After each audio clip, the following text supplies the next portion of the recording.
Hello friends, कैसे हैं आप सब। आप सबका मेरे यूट्यूब चैनल में स्वागत है। आज मैं आई हूँ मुंशी प्रेमचंद्र की कहानी लेकर। परीक्षा परीक्षा किस चीज़ की है ये तो जानने के लिए हमें स्टोरी पढ़ना पड़ेगा। आइए चलिए शुरू करते हैं। नादिर शाह की सेना में दिल्ली के कत्लेआम कर रखा है। गलियों में खून की नदियाँ बह रही हैं। चारों तरफ हाहाकार मचा हुआ है। बाजार बंद है। दिल्ली के लोग घरों के द्वार बंद किए जान के खैर मना रहे हैं। किसी की जान सलामत नहीं है। कहीं घरों में आग लगी हुई है, कहीं बाजार लूट रहा है। कोई किसी की फरियाद नहीं सुनता। रईसों की बैगमें महलों से निकाली जा रही हैं, उनकी बेहुरती की जाती है। ईरानी सिपाहियों की रक्त पिपासा किसी तरह नहीं बुझती। मानव हृदय की क्रूरता, कठोरता और पैशाचिकता अपना विकरालतम रूप धारण किए हुए है।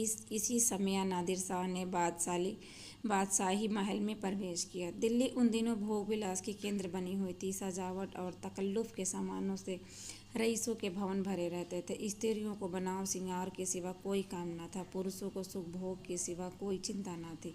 राजनीति का स्थान शेर व शायरी ने ले लिया था। समस्त प्रांतों ने धन खींच खींच कर दिल्ली आता था और पानी की भांति बहाया जाता था। वेश्याओं की चांदी थी, कहीं तीतरों के जोड़े होते थे, कहीं बटोरे और बुलबुलों की पलियां ठनती थी। सारा नगर विलास निद्रा में मग्न था। नादिर शाह शाही महल में पहुंचा तो वहां का सामान देखकर उसकी आंखें खुल गईं।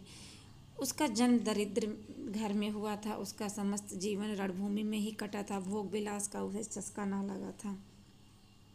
कहाँ रण क्षेत्र के कष्ट और कहाँ यह सुख साम्राज्य। जिधर आँख उठती थी उधर से हटने का नाम न लेती थी।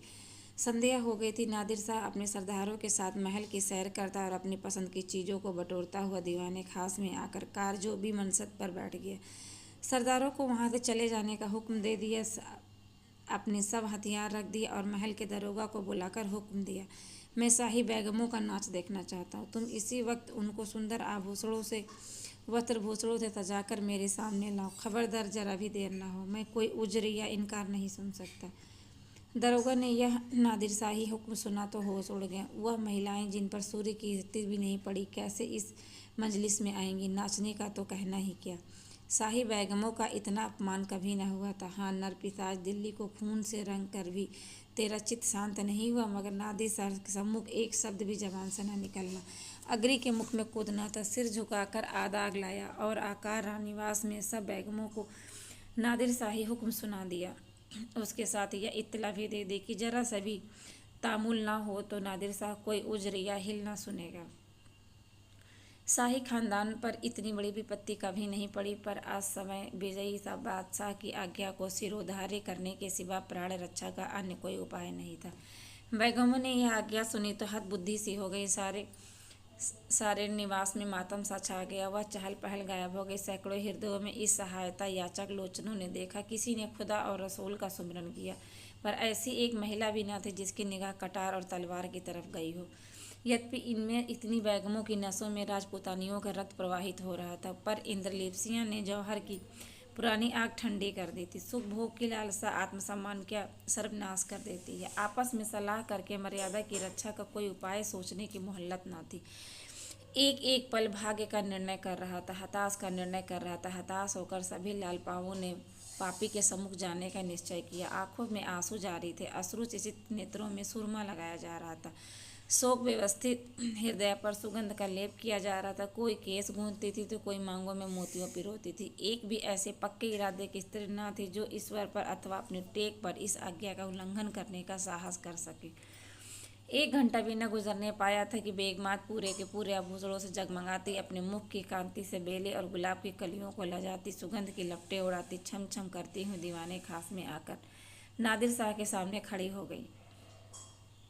नादिर शाह ने एक बार कनखियों से परियों के इस दल को देखा और मसनद की टेक लगाकर लेट गया। अपनी तलवार और कटार सामने रख दी। एक क्षण में उसकी आंखें झपकने लगीं।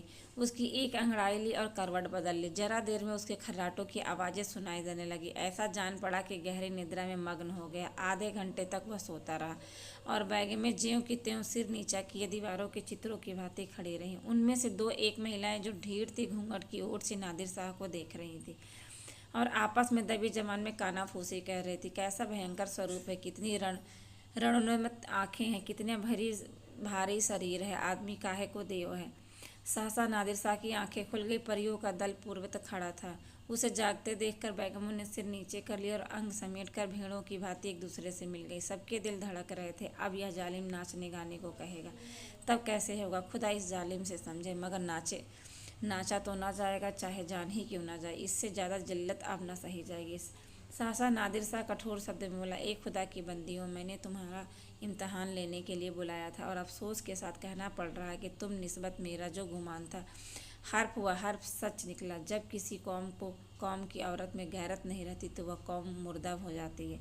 देखना चाहता था कि तुम लोगों में अभी कुछ गैरत बाकी है या नहीं, इसलिए मैंने तुम्हें यहाँ बुलाया। मैं तुम्हारी बेगुरमली नहीं करना चाहता था। मैं इतना ऐश का बंदा नहीं हूँ, वरना आज भेड़ों के गले चाहता होता। इतना इतना हवस परस्त हूँ, वरना आज फारास में सरोद और सितार की ताने सुनाता होता, जिसका मज़ा मैं हिंदुस्तानी गाने से कहीं ज़्यादा उठा सकता हूँ। मुझे सिर्फ तुम्हारा इम्तहान लेना था। मुझे यह देखकर सच मलाल हो रहा है कि तुम गैरत का जौहर बाकी ना रहा।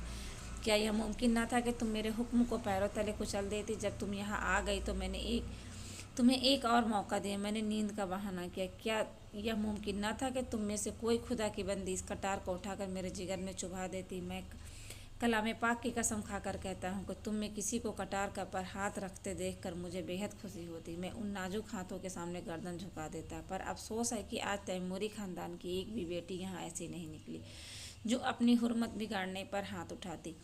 अब यह सल्तनत जिंदा नहीं रह सकती। इसकी हस्ती के दिन गिने हुए हैं। इसका निशान बहुत जल्द दुनिया से मिट जाएगा। तुम लोग जाओ और हो सके तो अब भी सल्तनत को बचाओ, वरना इसी तरह हवस की गुलामी करते हुए दुनिया से रुखसत हो जाओगी।